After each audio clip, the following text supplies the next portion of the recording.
শেষ হয়েছে সেদিন থেকে আমার হাত আল্লাহ নিয়ে নিয়েছে। আমার দেহটা আমার রবের। সুবহানাল্লাহর আওয়াজ একটু জোরে বলতে হবে। আমার দেহে যে চোখ আছে, চোখটা আমার রবের, আলোটা আমার রবের, হাতটা আমার রবের, আঙ্গুলটা আমার রবের, পাটা আমার রবের, শরীরটা আমার রবের, ব্রেনটা আমার রবের। আমার যা আছে সব তো রবের।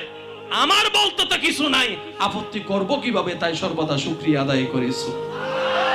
তো ইউনুস নবী ওনার কথা শুনে বললেন, সত্যি তুমি আল্লাহর সবচেয়ে প্রিয় বান্দা। এখন বলেন ওনার ভিতর কোনটা ছিল? ধৈর্য এবং শুকরিয়া। আরেকটু জোরে বলেন, ধৈর্য এবং ভাই এই দুইটা জিনিসকে নিজের জীবনে বন্ধু বানান, আল্লাহ আপনাকে এমন শানওয়ালা জায়গায় পৌঁছায় দিবেন আপনি কল্পনা করতে পারবেন না। আচ্ছা, ইমাম হোসেন যে কারবালার ময়দানে শাহাদত বরণ করেছেন, এই কুয়াকে এত কম বেশি সবারই জানা।